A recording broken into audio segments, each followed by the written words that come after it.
Halo semuanya, perkenalkan nama saya Sabrina Rugun, NIM 19240692. Di sini saya akan menjelaskan hasil dari proyek Laboratorium Sistem Pendukung Keputusan. Yang pertama, pendahuluan. Judul dari proyek pemrograman visual yang kami kerjakan adalah TechniOut Indonesia yang dibuat melalui VB.net. Dari proyek tersebut, didapatkan beberapa data peserta yang akan dipakai dalam sistem pendukung keputusan ini. Data tersebut diakumulasikan di dalam sebuah database pada PHP MyAdmin dengan nama DB TechniOut dan dicetak ke dalam bentuk tabel di Microsoft Excel. Data dalam Microsoft Excel tersebutlah yang menjadi alternatif ataupun data yang akan dibuat sistem pendukung keputusannya. Nah, ini adalah data yang berhasil didapatkan dari proyek pemrograman visual kami.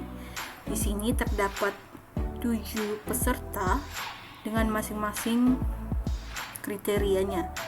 Dapat dilihat pada gambar ini. Lalu, di antara kandidat peserta yang sudah terdaftar, kita ingin menyimpulkan atau mencari kandidat yang paling populer dan sesuai dengan kriteria dari decision maker-nya atau dari si kliennya. Maka kita perlu sistem pendukung keputusan. Lalu metode sistem pendukung keputusan yang digunakan adalah metode Multi-Factor Evaluation Process atau MFEP. Berikutnya adalah penjelasan dari metode tersebut. Yang pertama adalah faktor dan evaluasi faktor. Hal pertama yang dilakukan adalah mencari faktor-faktor yang biasanya dijadikan acuan dalam pemilihan pasangan seperti usia, tinggi, pendidikan, pekerjaan, dan lain sebagainya.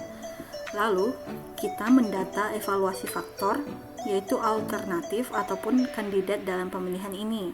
Mari kita perhatikan tabel 1 ini. Di sini ada faktor dan evaluasi faktor. Untuk faktornya ada usia, tinggi, pekerjaan, pendidikan. Evaluasi faktor merupakan data dari tabel tadi, yaitu Dimas, Fahran, Ryan, Leon, Steven, Dion, dan juga Farel. Yang kedua adalah bobot faktor. Langkah selanjutnya dalam metode ini adalah memberikan nilai bobot untuk masing-masing faktornya. Untuk faktor usia diberikan bobot 0,25, tinggi 0,15, pendidikan 0,4, pekerjaan 0,4, pendidikan 0,2. Tampak pada tabel 2, faktor yang paling penting memiliki nilai terbesar yaitu pekerjaan. Selanjutnya diikuti oleh usia, pendidikan, dan juga tinggi. Yang ketiga adalah bobot nilai evaluasi faktor.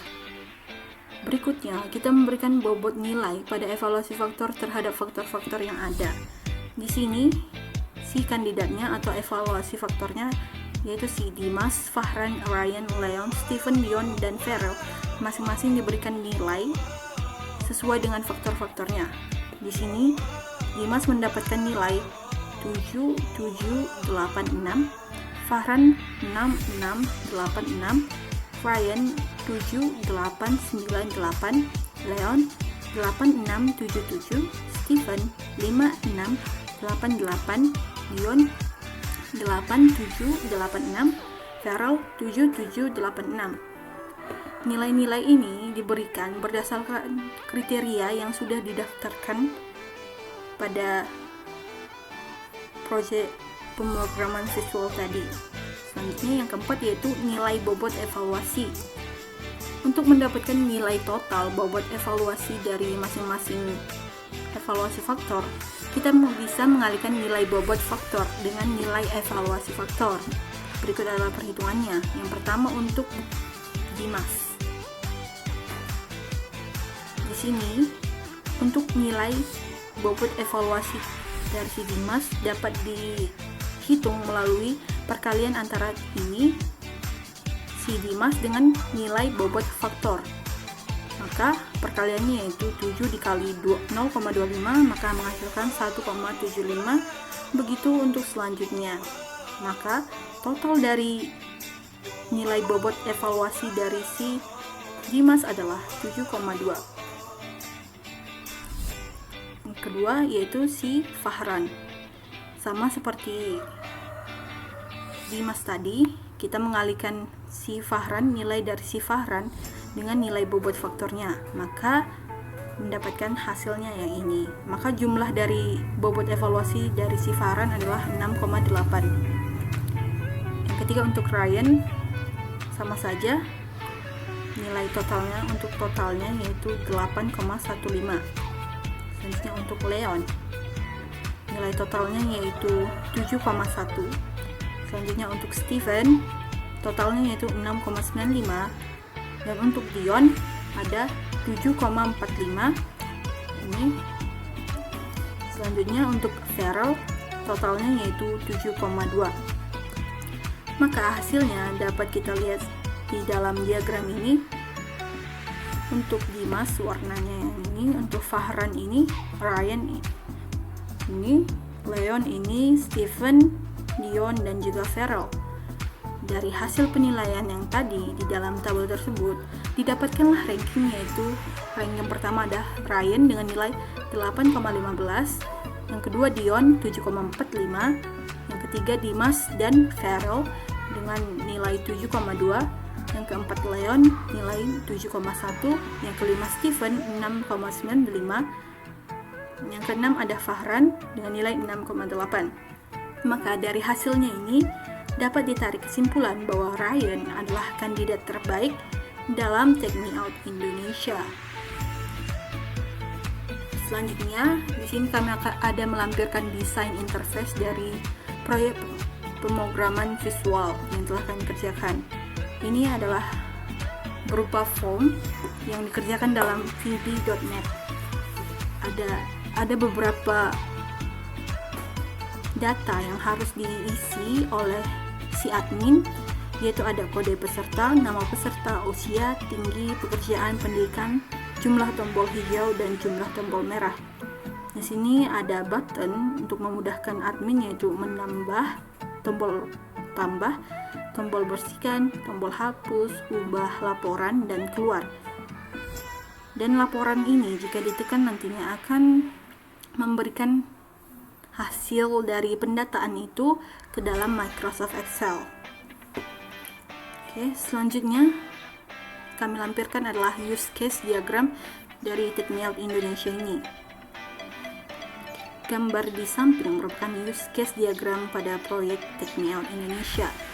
Pada gambar ini bisa kita lihat yang di dalam kotak ini, kotak berwarna hijau ini merupakan sistem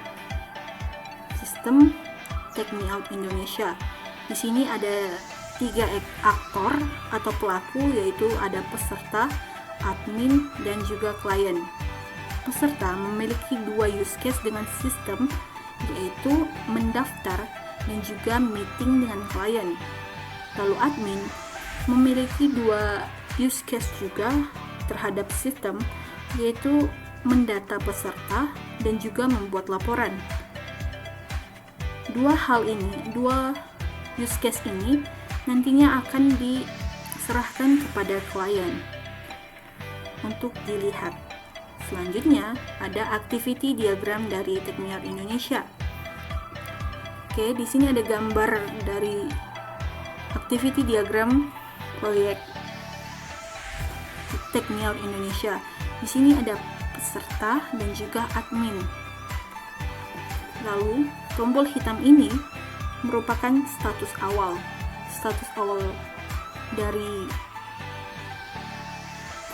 diagram aktivitas.